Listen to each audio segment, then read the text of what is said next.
Goodbye everyone and welcome to a brand old video. This is a special video and as such it will be in a different style from my regular videos. Today we'll be tackling the scenario of what if Dabi wasn't crazy? Or the more spoilery title, click away if you don't want to hear this, what if Touya went to therapy?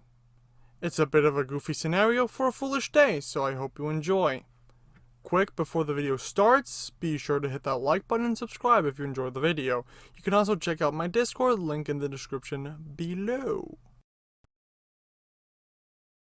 Before the actual scenario, let's go over some needed background. Touya Todoroki was the firstborn of Rei and Enji Todoroki. They were trying to give birth to a child who would have enough firepower to surpass even All Might. At first, they thought that their firstborn would be the one to do it, but as time went on, Endeavor noticed that his quirk and body weren't well suited for one another. He tried to discourage Touya from becoming a hero, but he wouldn't accept it. In order to discourage him, Enji and Rei had more children, until eventually Shoto was born. As he grew up, Touya trained in secret. One day he wanted to show his father the fruits of his labor, but his father didn't show, which led Touya to faking his death. Now a responsible parent, after noticing their child was in agony, would have gone to a freaking therapist! Today we'll be discussing what if Endeavor had actually done that. I can personally see two ways that this could all go down. The first being the hero option, in which Touya is still not deterred and ends up becoming a hero. The second is the normie option, in which he just live a normal, unsuspecting life like his two siblings, and maybe become a salesman or something. We'll start with the normie option. After Touya attacked his family trying to kill Shoto, his parents would notice that something was wrong with the boy and send him to a well-known psychologist to see what was wrong with him. Therapy would be advised and the kid would be going to a session once a week, maybe more often than that. A thing like that doesn't tend to stay isolated and usually expands to the whole family. This would mean that all family members would go to therapy, either alone, together, or in groups. This would lead to them working through all their issues together, as a family, which would result in a very stable environment for Shoto to grow up in, not to mention the other kids. It would certainly be a much more stable situation than in canon, meaning that Shoto would never be physically scarred by his mother. As a result, Endeavor would become a better hero as well. He'd be more open to his emotions than those of the people around him. If he still ended up training Shoto, then Shoto would be much more receptive to his feelings and have a better handle on his fire side. Of course, Shoto would still make it into UA, but this time around, Inasa would enter the school as well. Since Endeavor is much more receptive to his emotions, Inasa would not have as much of a problem with him. Even if he still did, there's no way he'd have the same problem with Shoto, so he'd join the school. The experiences in school would probably not differ too much. Even if Inasa were assigned to Class 1A, which for the scenario assume he would, the first day would still see the quirk apprehension test taking place. Since Yaoyorozu isn't here, Todoroki would take the first spot, with Inasa likely taking second. Maybe it would be the other way around, but I'm assuming it's this way. Izuku would still end up last, but he would not get expelled because he would have proven his worth. The second day would see the battle trial, which wouldn't impact much in the story overall. When it comes to the class representative, Todoroki would likely get the most votes. His pretty boy face coupled with a decent attitude would probably secure him the spot. The events at the USJ would end up similar to canon.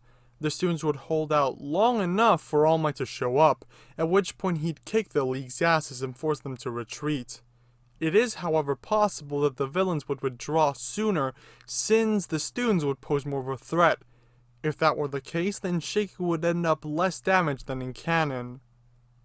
The sports festival, although one of my favorite arcs of the show, is somewhat inconsequential. But I'd guess either Shoto, Inasa, or Bakugo would win. Izuku might stand a chance too, but I kinda doubt he could secure victory. Since the butterfly effect can affect many things, I don't know if Stain would still be operating. However, if he still incapacitated Ida's brother, Shoto would likely approach Ida and forcefully talk about it. He would share the story about his brother trying to kill him and some family troubles, which would most likely convince Ida to not search for revenge. Consequentially, Ida would take the name Ingenium and choose to intern with a hero who might actually be able to teach him something.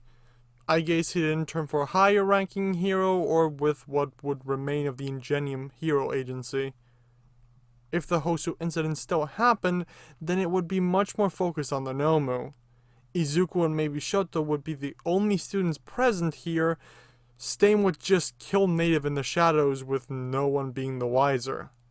Stain's ideology would not propagate as quickly since his capture acted as a catalyst, but thanks to Giran, the League would still amass some forces. Assuming Shigaraki still bumped into Izuku at the mall and they had their talk, then the camp would be moved and attacked. This would be the battlefield where Ida got his vindication, defeating Stain with the help of his classmates and allies. Izuku would still fight Muscular alone in this version, while everyone else fights against other smaller villains. The villains just retreated, having dealt a blow to Hero Society. Still, the League would be much more divided in this version since Stain being there would create a split. There'd be those following Stain, and a smaller number following Shigaraki. Those following Stain would insist on saving him after his capture. After the training camp invasion, even if none of the students were captured, the heroes would raid the villain's base of operations. It would just take a couple days. Even if the League somehow managed to escape the clutches of justice, thanks to All Might fighting All for One and forcing his retirement, there'd still be an ideological divide inside the League.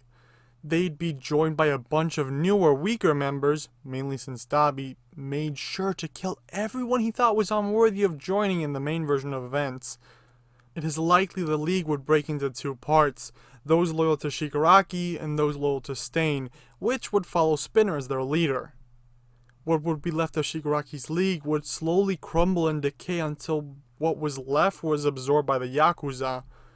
There might still be some people loyal to Shigi, and he'd definitely still reconvene with Makia and assemble the Nomu, but the League itself would end up much weaker.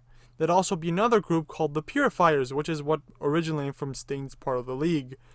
While the villain side grew weaker, the heroes would be more stable, since Endeavor being a more stable and caring person would echo out throughout the system. He could be a hero more akin to All Might until the next generation was ready, even after his retirement. Of course, this is only one scenario. Now let's explore the hero option.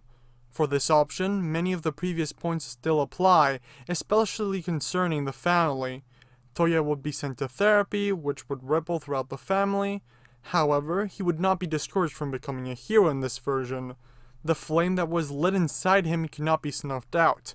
Instead, after talking with both Touya and the therapist, Endeavor would be convinced to help his son.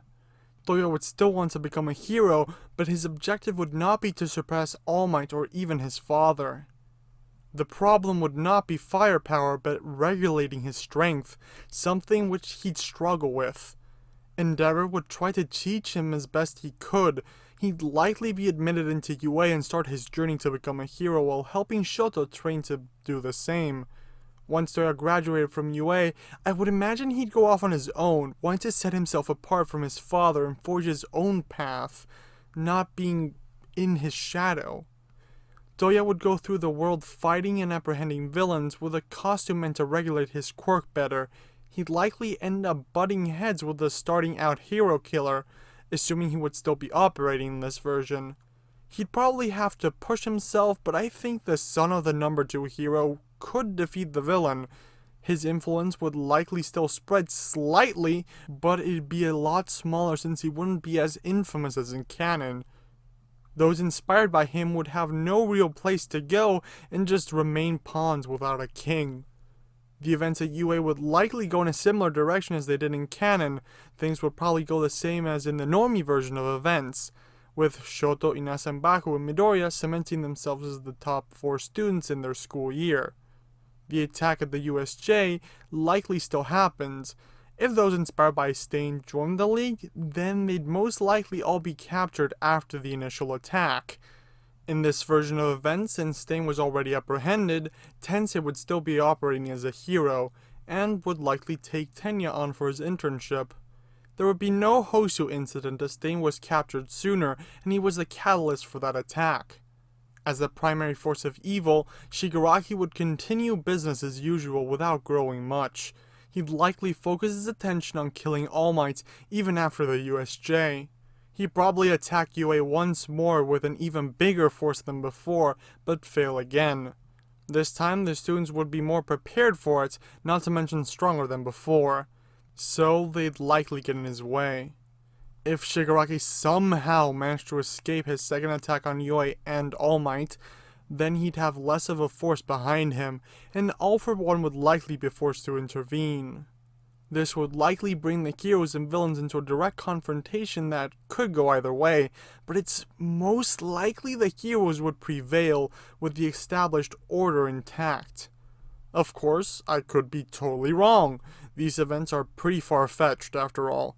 It could just as well be that if Touya went to therapy, he'd end up at the same spot he did in canon.